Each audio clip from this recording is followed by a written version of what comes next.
Welcome to Trifecta Collective, Finding the Root with Megan and Shannon, the podcast, where we dive deep into all things health and wellness to help you find health and healing inside and out for now and forever. Hello, and welcome to Trifecta Collective, Finding the Root with Megan and Shannon, the podcast. Today is going to be a little bit of a different episode here. Instead of kind of diving deep into a more specific health topic, we're going to talk about plant medicine. We're going to talk about psychedelics.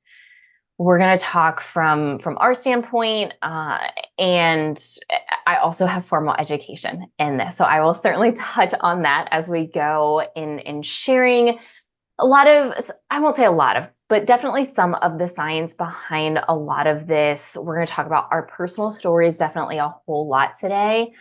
And I'm going to guess we will probably do a second episode where we chat more about this. And maybe we're going to start with some microdosing and our own personal stories. And then if we have time, we'll get into particularly my larger journey work as a participant and as a facilitator, what that looks like, how does that kind of work, suggestions if you're interested in participating more in this, and we'll probably talk about, we're going to start with some particular plants today, and I do have experience in other ones that I will certainly share, but we probably won't get too deep into them on this episode. So before we dive in, we will be talking a lot about trauma healing, anxiety, depression. I'm sure eating disorders will come up. I'm sure a variety of abuse will come up. So just a real blanket trigger warning here. Once again, we are talking about psychedelics, plant medicine, psychedelic assisted therapy in that world. So just come in with the understanding of that here. So let's start. I'll first start. I don't even know where to start. So I'll first start by sharing, I guess. So we're going to start too many things at once. So we're going to start with, I'm going to share what I have done, plant medicines I have done, and then we'll get into a little bit more specifically about how we got into these. So I'm going to say plant medicines and psychedelics because not all of these are plant medicines. So I started with ketamine assisted therapy. I've done microdosing with ketamine, psilocybin, which is magic mushrooms, and LSD. And then I've also done larger journeys with MDMA, psilocybin, ayahuasca, and wachuma, which is a cactus, San Pedro. You've got the list I compared do. to me. I've done a few. I've been in the space a little bit longer than Shannon, for sure. Yeah. So, for me, just psilocybin, really. That's, and we'll dive into that in a second here, like how we got into it. But yeah, that's the only one on my list right now. Yeah, just right now. Yeah. There's lots of room to explore if the desire and the call is there. Yes. So do you want to start with how you got into psychedelics, how you got into plant medicine and your interest kind of in it? Yeah. So little backstory. When I was 13 years old is when I really got into alcohol abuse, and I used like marijuana. I was using them as coping mechanisms essentially. And to try and be comfortable with myself, try to manage my emotions, all the things. So I started at like a pretty early age, but those were the only two things that I experimented with throughout the time frame of, so like 12 or 13 years old. I would say into maybe like 12th grade, so 18 years old, there was a lot of people around me experimenting with other things. Ketamine, ecstasy, DMT, psilocybin, tons of things. And I never felt called to do like any of that stuff. And granted, in that situation, it was not being used in any spiritual healing sense. It was purely, no one knew what they were doing, and everyone was, it wasn't like what this is at all. But I was never like interested in doing any of that because I was already so depressed and had so much anxiety. I had already had a suicide attempt that I was afraid of the what's the right word for this? Like dopamine spike and drop. So I was just like so fearful that if I participated in any of this other stuff, that my body essentially just wouldn't be able to handle it. And I would feel so much worse than I was already feeling, which I could barely handle as it was at that time. So didn't want to do it. Fast forward into like mid 20s. I had gone to talk therapy that entire time, pretty much. So, like 13 to 25 years old, give or take, a couple periods of time where I wasn't in therapy, but majority of that time was spent in talk therapy. And I just kind of got to a point where it's like I kind of felt like I was banging my head against a wall. Like, yes, I learned a lot of tools, I worked through different things, but nothing felt truly better. Like I didn't feel like I was coming out of anything or like fully healing anything. Um, yeah, and then I started to get into the and some of the energy work stuff, but really probably 2021. I think it was 2021. I joined it was called a manifestation program, essentially, which turned out to be, this is really cool. This is a huge part of my journey, which turned out to be shadow work, inner child work, healing trauma. And they also talked about psilocybin and mushrooms and how it can help you do this. But at that point, like I was really just diving into that stuff and it still felt like kind of scary to me. And I had also, in 2022, I moved to a new state and I didn't know anyone, didn't have any family, friends there. So it's not like it wasn't an easy thing to get into. It wasn't like being dropped in my lap at that time. And then 2023, you and I started working together and pretty much so I had been thinking about it for like roughly 2 years at that point, but just didn't really know how to start or how to access it or what to do with it. So we started working together. You were already into it. I think you had just created, or maybe that was after, created your program at the time. But yeah, it pretty much fell in my lap and it was like, all right, now's the time. Like you need to use this tool. So that's really how I got into it. And one thing I will add is I had the mushrooms for a month. I had them with me. There was a lot of fear around it still. Kind of what I said. I was scared that I was going to like regress back into some like awful depression or something. It was very scary to me. So I had them for roughly a month. And in August of 2023, gonna try not to cry here. I warned Megan that I was emotional before we even started this. All emotions are always welcome here. Yeah. My uncle, my godfather passed away very unexpectedly in August of 2023. At that point, it was just like you need to do this. There's no question about it. You need to learn a new tool to help you process what's about to come up and happen for you. And that was really my go point. Yeah, absolutely. So, similar stories. I was 13 when I started drinking. I also, if you haven't listened to any of our other episodes, I grew up with a single mom who was an alcoholic. That was her main coping mechanism. That is the main coping mechanism I learned. I also dealt with anxiety and depression really young. My first suicide attempt was at 11, and I just didn't know how to cope. I was also in talk therapy. Spent 10 years in talk therapy, anywhere between 1 to 3 times a week. I was on a variety of medications, which also you should not drink. But once again, that was mirrored to me. My mom had a lot of issues herself with anxiety and depression. She was on a lot of medications and also drinking very heavily. And so like that's what I saw. And so that's how I started to cope. Just before high school, getting into high school.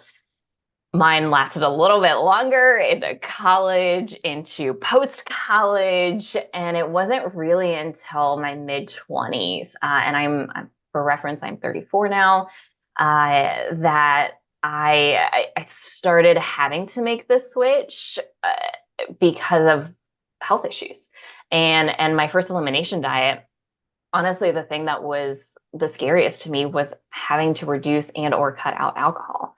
That was how I dealt with life, with stressors. Once again, I was in therapy for 10 years and I was very high functioning all of the time. But that was my way to cope outside of medication for a while there. And I got off medication when I was about 25. And yeah, it was very, I wouldn't say I was an alcoholic, but it was definitely a problem. And I do drink now, but it's very, very rare. I had 5 total drinks last year for reference. And the biggest shift for me was getting into the plant medicine space.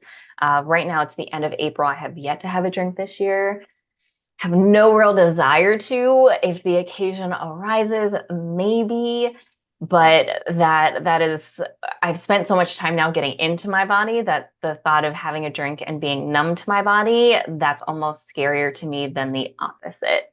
Mhm. So yeah, a lot of anxiety, a lot of depression. Once I got off meds, I was still trying to figure out ways to navigate my mental health. It was not great. It was good enough to stay off of medication, but not great. Was never happy. I never felt like a sense of happiness. I didn't really know what that felt like. And when I started getting into a lot of my deeper trauma healing with trauma therapy and hypnotherapy and all the modalities that we've talked about in other episodes, it got to a point where I really felt stuck. And I had uncovered a lot. I had done a lot of inner work of all sorts. And I felt like I couldn't tap into anything deeper. I felt like I wasn't making any more progress with my health. And I knew I still had a lot of room and opportunity to grow. I knew I still had a lot of trauma to process.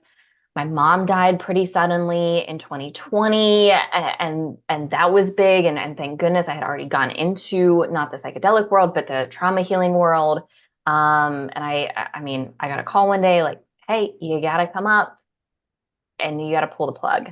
And less than 2 years later, my uncle passed away suddenly as well.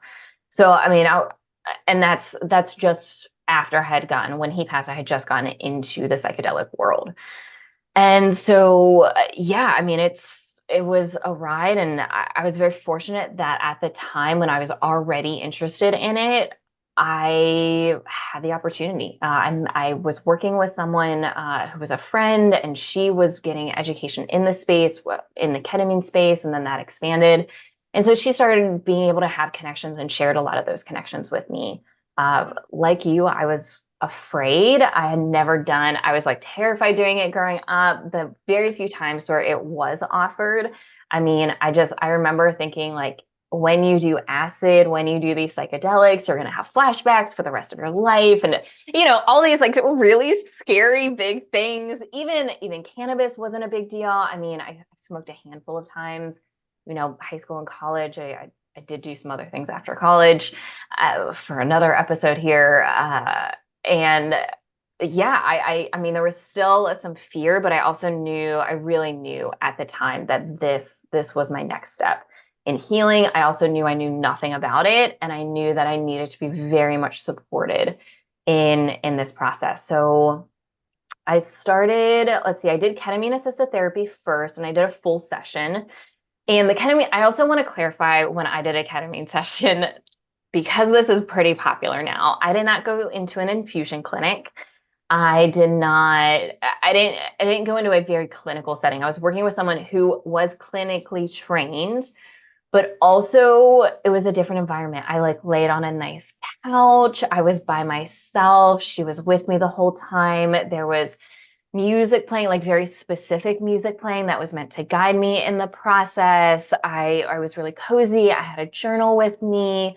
It was a dedicated like 3-hour session, just her and I, to be able to hold the space. I had time, like we did a lot of preparation, intention setting, clearing the space beforehand. We did some aromatherapy beforehand. It was a really warm and welcoming experience, and it was a very beautiful experience. It was very relaxing. It was a very interesting feeling for me, in I'd say at the height of the experience, at the height of the journey, of really not feeling my body and being able to feel really at peace, to explore some things in my mind. And yeah, I mean, it was really beautiful. And the days after were also very beautiful. And it really helped me start to understand how to feel and process emotions and be able to express those emotions more clearly than I ever had before. Ketamine is definitely not my thing, having done many other things at this point, but I will say it was a very beautiful experience. It was a beautiful start to my journey into this work, and I'm very grateful for that experience. Shortly after that, I got into microdosing with psilocybin. I was in a microdosing group. I've done, for reference now, 3 microdosing groups as a participant. And then I also have education around microdosing, how to support in microdosing protocols. I have a couple of books up there all about microdosing.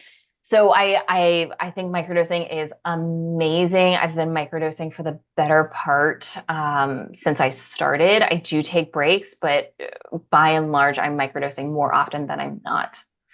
And I'm a huge fan. It's been such a game changer for my mental and emotional health and being able to tap into process.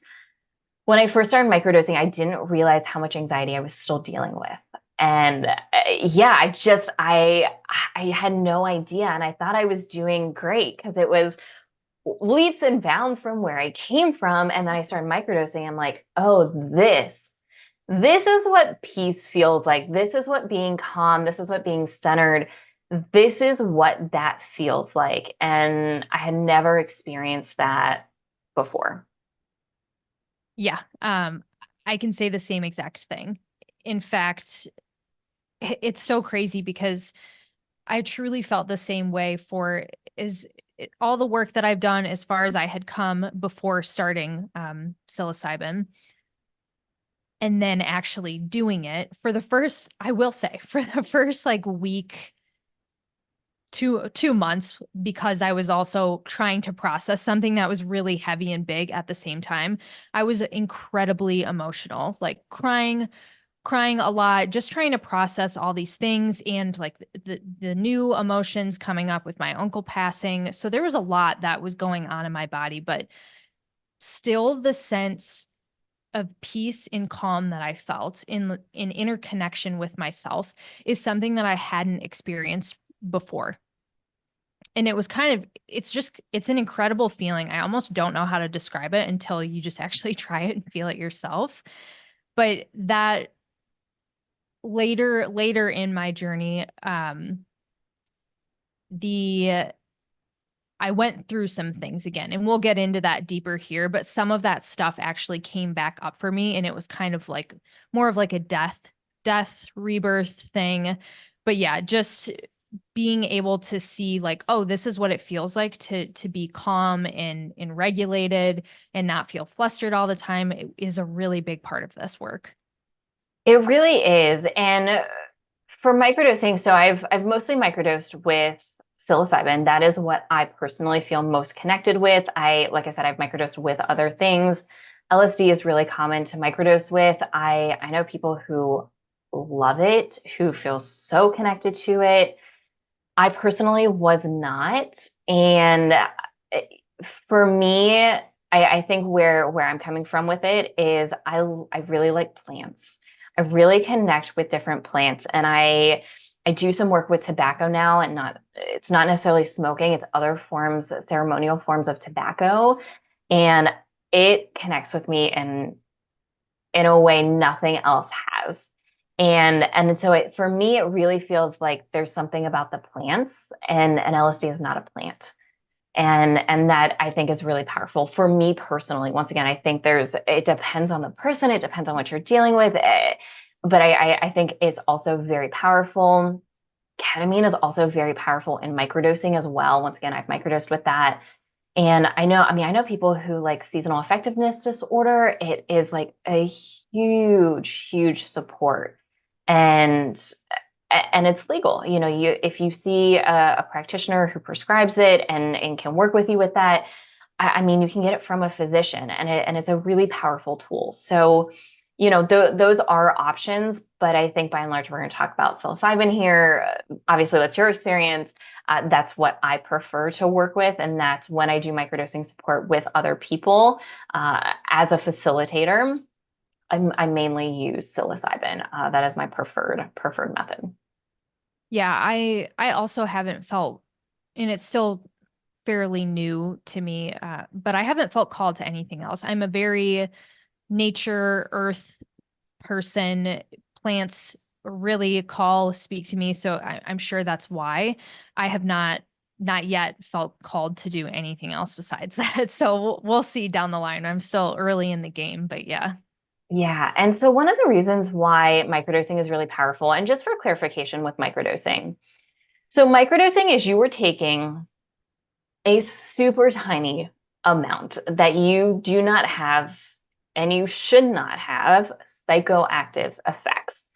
So usually in my protocols that I usually recommend as a starting point, and I have microdosed many other ways other than this, but this is how I usually recommend starting with it, is a 0.025 grams. So, I mean, it is the tiniest amount, and slowly working your way up to, I'd say most people land anywhere between 0.75, 1, 0.1, 0.125 grams. I certainly know people who microdose at 0.2 grams. It's aggressive for me to microdose at 0.2. 0.1 can, depending on where I am and what I'm working with, I mean, that can be aggressive for me. And so it's really, it's the tiniest, really tiniest amount. And for reference, most larger journeys are going to start anywhere between, depends on who you are, who you talk to. I'd say 2.5 grams for reference is a starting point. It's a pretty low dose for a larger journey. I'd say most 2.5 to 3 grams, depending on the strain, depending on the person, what you're doing. Anywhere up to like 5 is pretty common. Yes, you can journey at higher than that. Once again, I know plenty of people who do. I've never journeyed at anything above 4.5 grams, just for reference. And I usually microdose around 0.75 to zero point 0.1 grams. So they say it's like 1/10 ish. I'd say it's even less than that for most people for the microdosing. Yeah, I've been doing it since August, and there's only been a handful of times where I've gotten up to point 0.075 my on the mini shift journeys that I've done, gone a little bit higher than that. But ideally, like I keep it pretty low. I also check in with myself every day though, and usually a number comes to me with, like you said, where you're at, what are you trying to work on, and I just go from there. But lately it has been pretty low. I'm talking like 0.022, pretty low, because when I Yeah. start to go higher than that, sometimes it's just more to process, and if I'm not feeling it or if I'm not in the right mindset, you just don't want to push it. You don't want to push yourself too far. Exactly. And it also, for once again, like for clients that I support, I usually recommend starting with 3 days a week with a day in between and 2 days off in a row. So that would look like a Monday, Wednesday, Friday, Tuesday, Thursday, Saturday, something like that. And they're for the reason of it builds upon itself. So if you do 2 days in a row, it'll get you. If especially if you're new, like I can do 2 days in a row now. And once again, I very much check in with myself, but if I'm feeling called to do 2 days in a row, I'm very aware of the total dosage I've done and how my body responds. And also, what do I have going on that day? If Yeah. I have, I largely use microdosing as a tool for focus and creativity now. And so when I have an open space day and I'm doing a lot of creative work, maybe content creation, maybe working on a new project, yeah, I might do a 0.1. And even if I did it the day before, I know that I have that open space where if I feel called to go in, to meditate a little bit, to have some quiet space, to come in and then do some work and then pull back out, I have that freedom and flexibility It's also, I'm not surrounded by a bunch of people, and I'm not overstimulated, and it's really just me by myself. And that is largely not the case for most people in the world here. I know I am an exception. So I'm also aware of that, which is once again, I don't recommend 2 days in a row as a starting point. As you get to learn yourself, there's so much freedom and flexibility. You can do intuitive, you can do 4 days on, 3 days off, 5 days on, 2 days off. Those are especially more common with like higher levels of depression, anxiety, chronic pain. If you have chronic pain, 5 days on, 2 days off is super, super common and really, really supportive. The 2 days off in a row is really important from a tolerance perspective. So psilocybin will stay in your body for a whole day. You need the 48 hours to really allow it to clear out of your system. And that inhibits just a tolerance build. And so that's the biggest reason why I typically recommend those 2 days off in a row. I also recommend 8 weeks on and then at least 2 to 4 weeks off. Once again, just for titration, give your body a break. A lot of people don't need to do this long term. A big reason to do this is changing how your brain thinks. These psychedelics increase neural pathways and neuroplasticity in general, meaning it helps you change how your brain thinks. And there are negatives to that. So I'll be very mindful of that. And so when I first started microdosing, a lot of the recommendations were around incorporating new habits that were supportive of self-love, self-care, mindfulness, that kind of thing. And microdosing is amazing as a way to support new habits. Now, you're not going to microdose and be like, all right, I'm ready to work out, I'm ready to meditate, I'm ready to do all the things. Like, that's not quite how it works. But you microdose and you start intentionally incorporating these things, and your brain picks up on it faster. Your brain starts to make the physical, mental, emotional connection of these habits and how you feel. And so it's easier. It's easier to start new habits. I'll tell you, after every large journey I've ever done, my morning routine changes up drastically every single time. And I ask myself what I do I want this time? What am I looking for? And it's just an accident that new things pop up. Since I've been back from Colombia, I wake up, I meditate, which is very common for me. I usually do some energy work, especially around my sacral chakra, because I had a lot of sacral healing in that journey.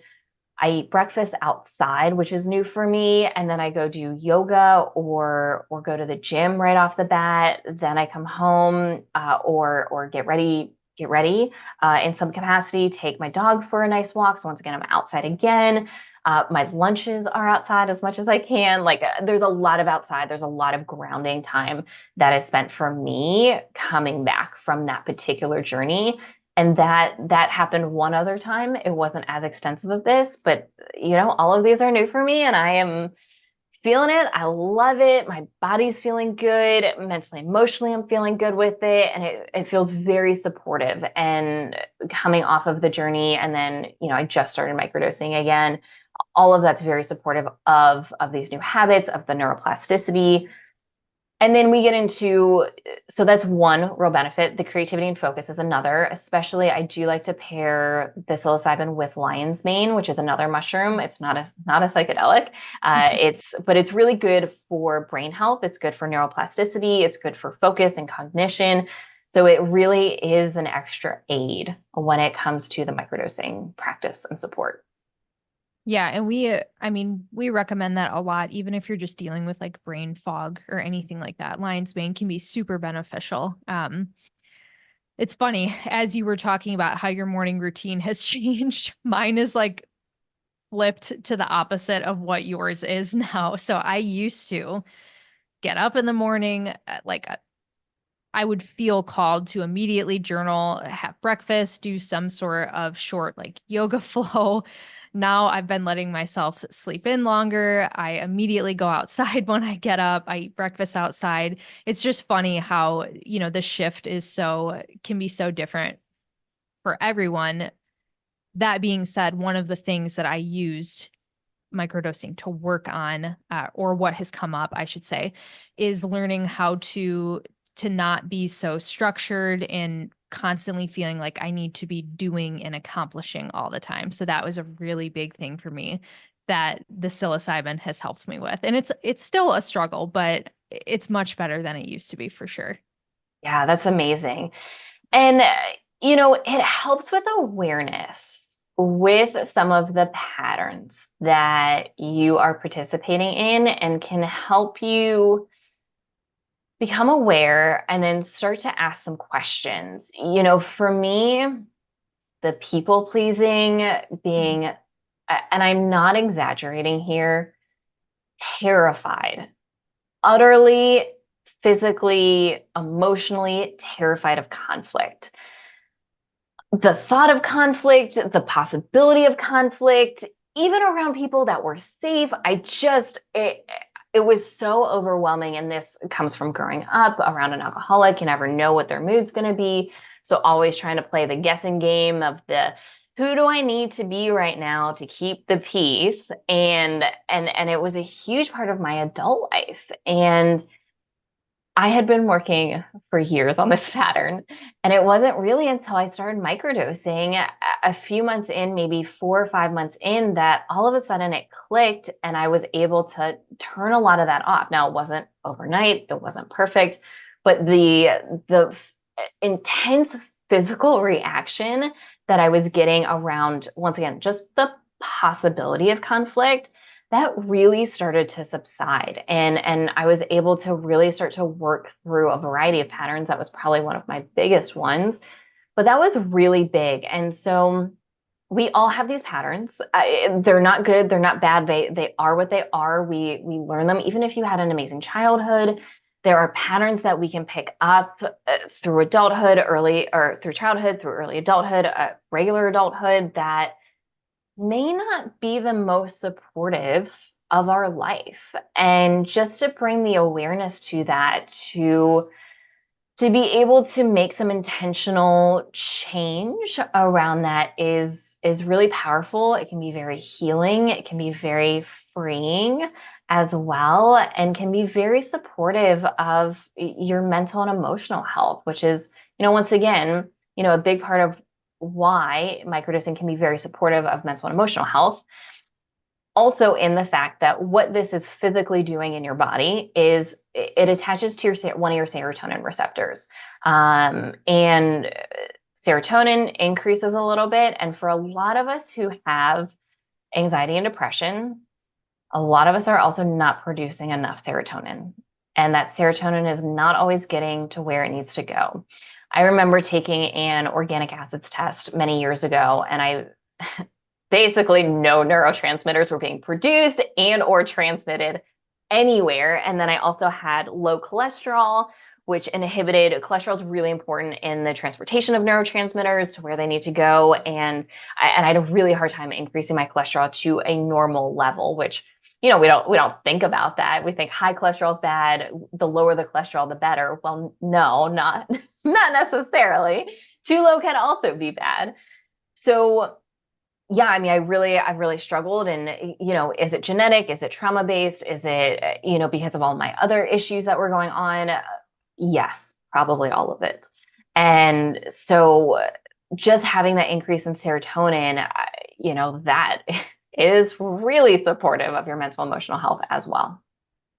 Yeah. And on that note, there are physical changes that you can see from using psilocybin as well. So, like Megan just said, when we have these other things going on in our body that affect like our serotonin levels and so many other things in our body, it's important that we address them. I mean, yes, supplements can be super helpful here, especially on the off days after like doing a journey and coming off of it, which we'll talk about that at some point. But one of the things that I actually experienced after my mini shift journey, which is just like, it's not a full journey. I can't remember what I did. I think it was 0.5 or something. So not a full journey, but it's bigger than microdosing. One of the things that I experienced was actually passing a parasite when I wasn't on any supplements to kill parasites or anything in my body at all.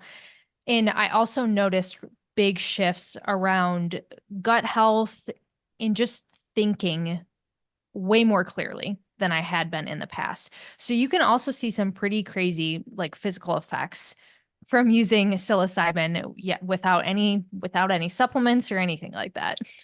Exactly. And I will also just say doing trauma healing work in general can make physical changes in the body. When I went through my Reiki training, I also passed a parasite after the first day. And I was months and months off of doing any sort of parasite work.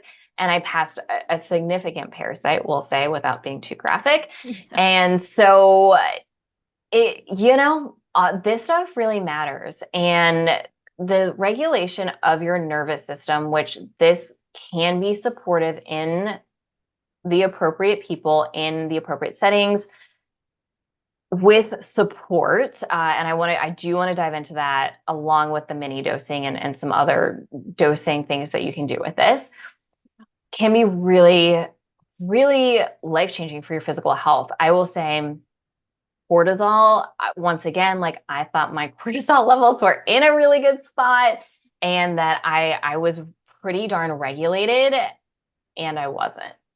I had come a really long way, and there was still more work to be done, and microdosing and just overall journey work in the psychedelic world has been life changing. Really, really life changing for me when it's come to that. And I have been very, lucky is not quite, it doesn't feel like the right word, but being able to be in this space and having the experiences that I've had and these tools, haven't really gone into a cortisol flare in quite some time, even in periods of really high stress. And I've been really able to stay on the more regulated side. And even if I get dysregulated for a few days or even a week, I can always come right back into a regulated state, which I would not have been able to do previously. It would have really set me into a flare. And then, for me, with my history of autoimmunity, think cortisol flare. All right, am I going to have a gut flare? Am I going to have an autoimmune flare? Like, it's a cascade of events that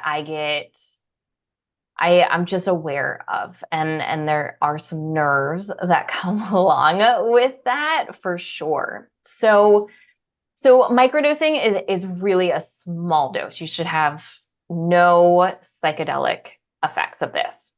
I also want to acknowledge and really stress that just microdosing by itself will not fix you.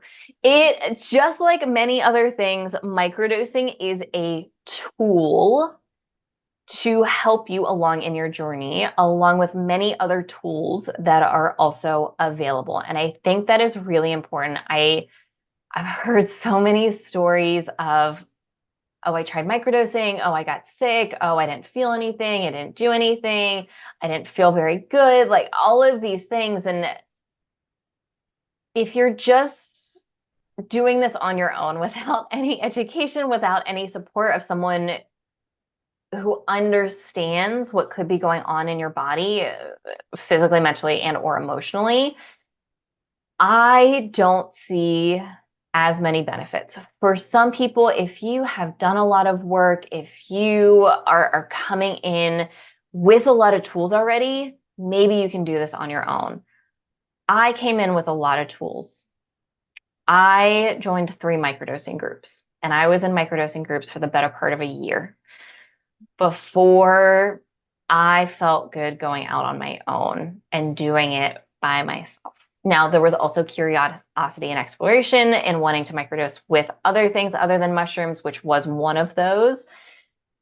And I was also always working with someone. And I continue to always be working with someone in this space to help me along in my journey. And I know that's not possible for everyone, but if it is a possibility for you, I cannot encourage you enough to find someone that you feel safe with, that has experience and knowledge in this space, to be able to support you, especially at the beginning while you're first getting started, so that you can understand and process and learn and really use this tool to all of its advantages. And there are a ton. I always tell people microdosing is not a magic pill. There's no magic fix here. And if I had to find one, it's the closest thing I've ever found. 100%. I've said that to one of my clients before too. Yeah, so it is really valuable, and there are precautions. If you are on literally any medication, if you have any health issues, please, please, please talk to someone before starting microdosing as well. It can be used as a tool to wean off of certain medications under physician supervision. Please don't do this by yourself. This is also not medical advice, just blanket statement here. So it can be a tool, and just because you're on a certain medication doesn't disqualify you. And there may be some extra precautions that need to be taken in order to be able to microdose. So please chat with someone. I am open and available as a resource. Once again, I do have formal education. I've spent most of last year in a variety of courses learning all of this, learning different protocols, contraindications, how to support people who are on different medications, and a variety of ways to do that. I've successfully helped people wean off of certain anti-anxiety and antidepressants under the care of their doctor as well. And so it's very possible. And please don't do this by yourself. It can go really bad. Yeah, I cannot imagine having started this by myself, just because so many emotions and things are coming up. You become so much more aware of your body, and you need to have, whether that's like, I mean, preferably guidance, like you were just saying, is going to be the best thing. But you also have to use other tools like journaling, somatic stuff, whether you're having a session with someone else to like help you integrate with energy work, emotion and body code. If you're truly trying to accomplish like healing with psilocybin, I would say adding those things in are a must. Like you have to have that, because if not, you're just going to kind of stay in the same spot and potentially not push forward as much as you would like. And for example, too, now that I'm thinking about this, when I first started, I was coming off of healing from mold. And I remember one of the things you told me is that you might want to have a mast cell stabilizer on hand, because you could potentially get like some sort of flare up. Sure enough, the first time I did it, I kid you not, my whole torso just broke out in like a very weird rash that I had never seen before. And that was a freaky thing. I think I ended up taking the mast cell stabilizer, but part of me feels like I was also just pushing something out because it was a one-time thing and it never came back.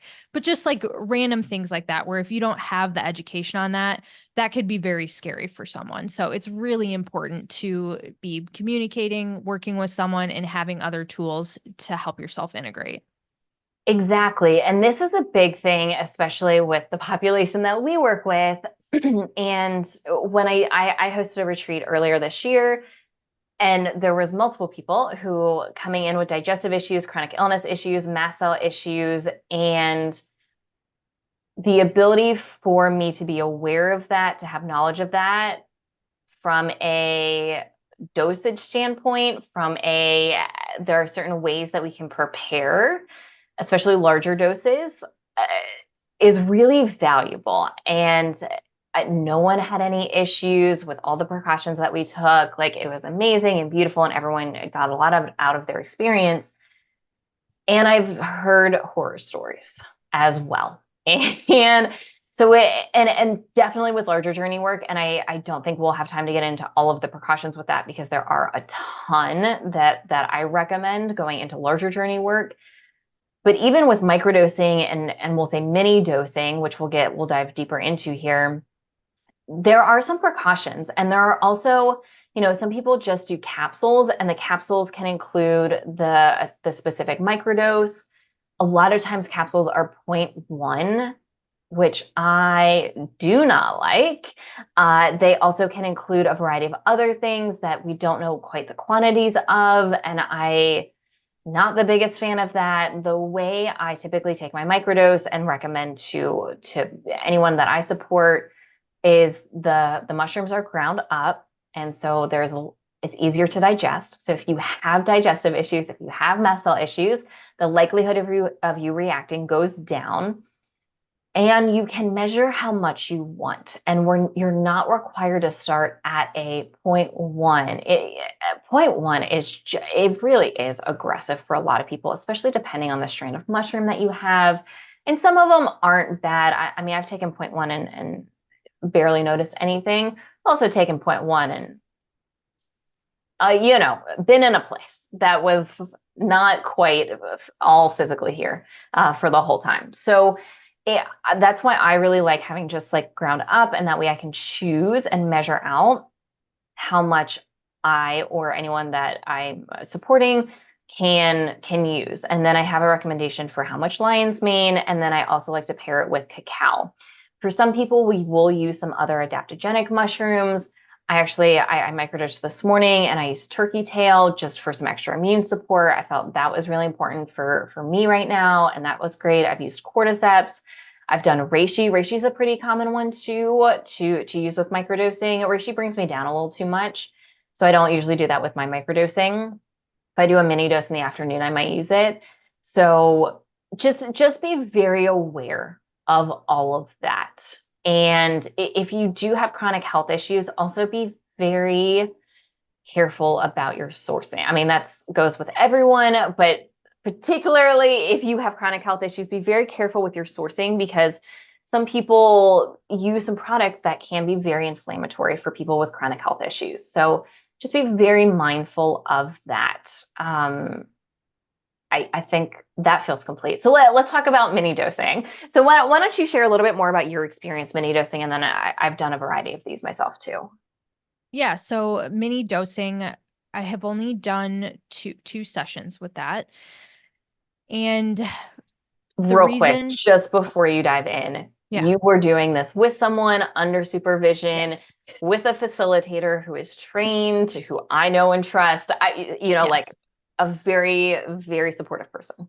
Yeah, I would not have done this point blank if I didn't feel comfortable with this person. And I also spent time, like I met her beforehand. She spent time like 45 minutes talking with me, telling me how it was going to go. When you're first into this, it's just like when I started. It's a scary thing because you don't have like a lot of control. You don't know how the situation's going to go. So it's really important that you feel comfortable with the person and whatnot. So yes, she was monitoring me the whole time. It was a very relaxed, good experience. Before I decided to do the mini shift, in the end of January is when I did it. The month of January was really awful for me. I got stuck in some sort of depression that felt old, is the best way for me to put it. Like how I felt when I was in high school. I have no idea what was happening. It was more like I said this earlier, it felt like the death of me, like something was dying off. Like Megan had mentioned when she started microdosing, it brought up the anxiety, didn't realize how bad it was. I think this was one of those situations for me where it was like, whoa, the depression's still there a little bit and it's got to be like purged out and worked through. So I was really low in January, did the mini shift at the end of January.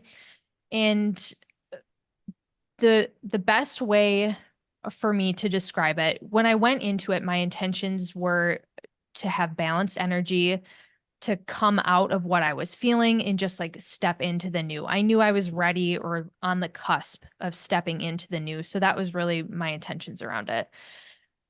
During the session, I had almost like flashbacks, and I don't know if you've ever experienced that I'm sure you have, like almost like flashbacks of different like things that were traumatic to me or that I perceived as traumatic in my life. And then I saw like, not to dive too far into it because I don't want to sound like, if you're not familiar with this, it might sound a little bit crazy, but like seeds were being planted. There was all kinds of things that were happening.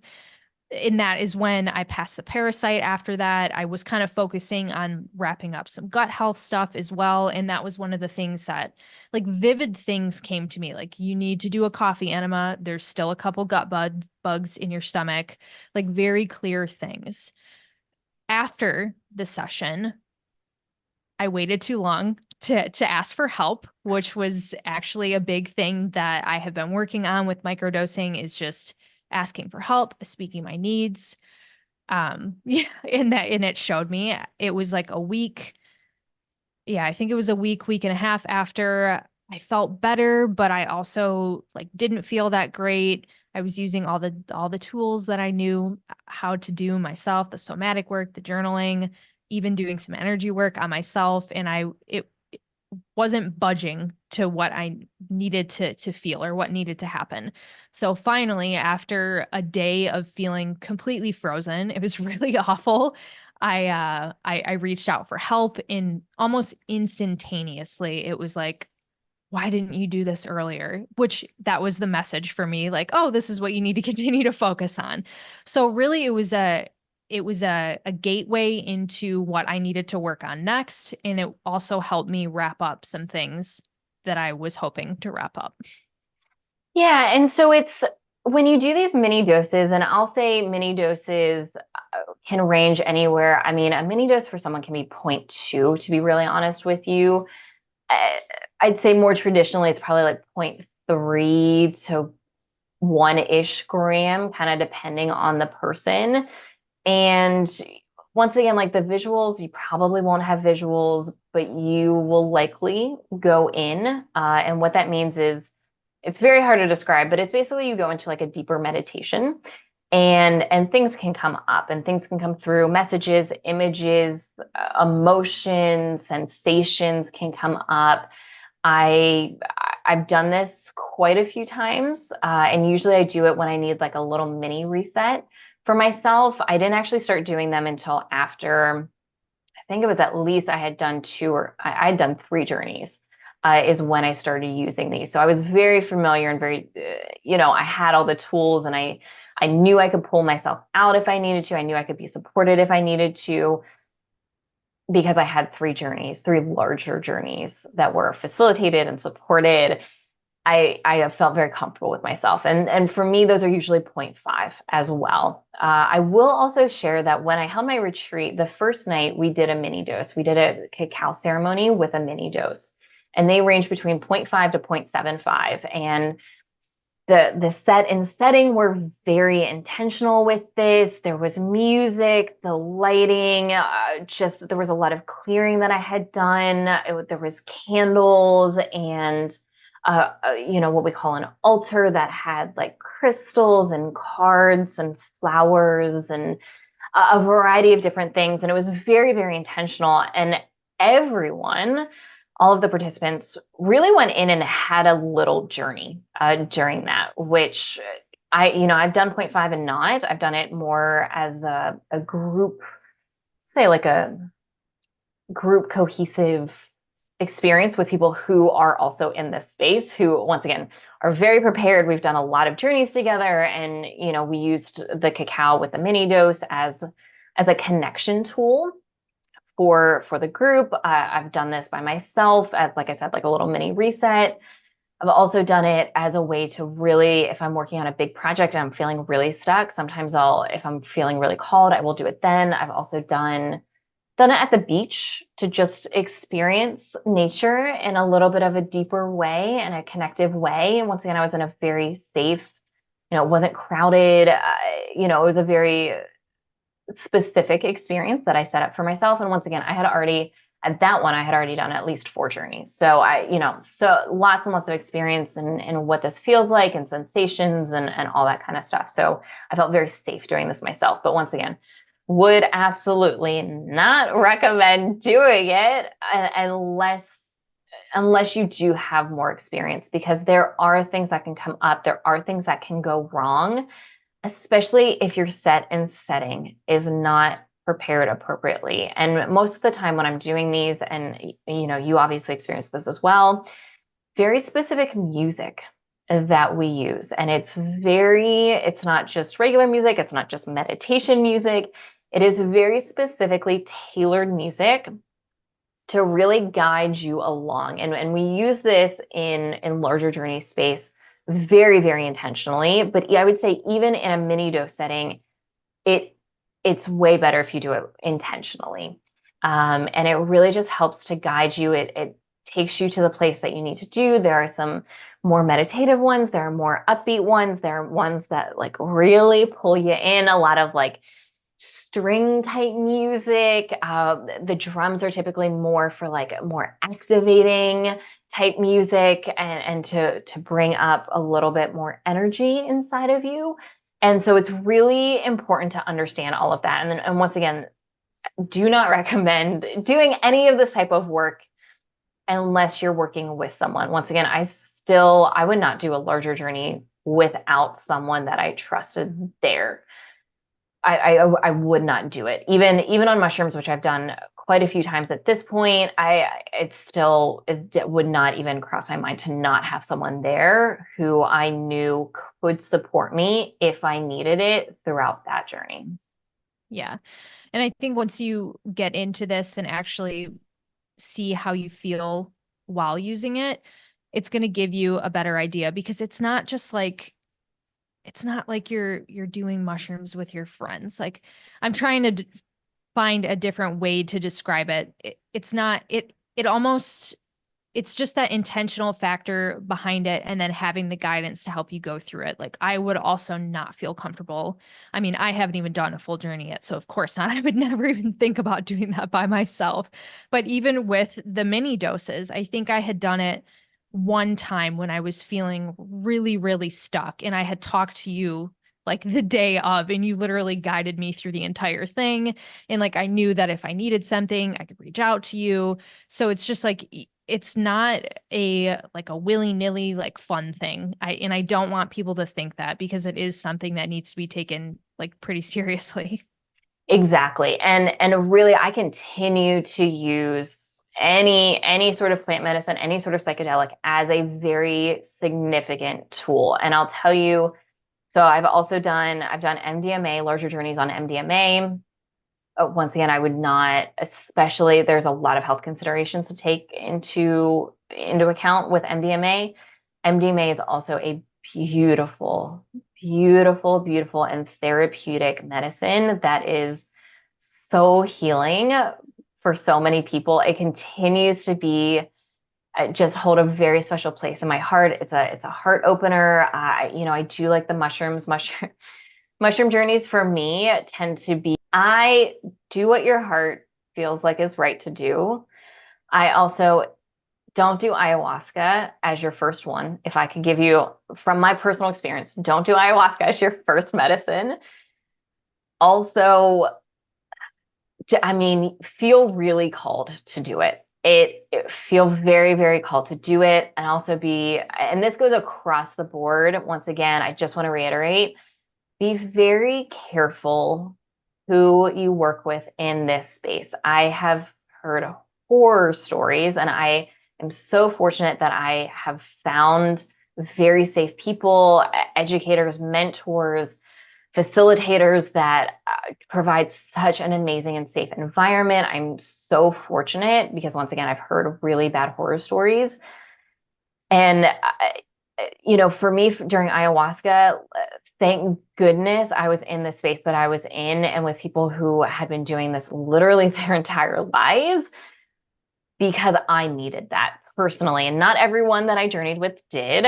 Me personally, though, I needed it. It was, once again, I'll talk about it more in another episode here, but it was really intense. And once again, and really for all of my journeys, like, thank goodness I've always been around such safe people, because I have needed a lot of help and support in a lot of my experiences. And we'll do another episode on larger journeys, and I'll share a little bit more about my larger journeys and different things that have happened. I've had amazing and beautiful ones. I've also had incredibly challenging ones, and really everything in between, very physical ones, very non-physical ones.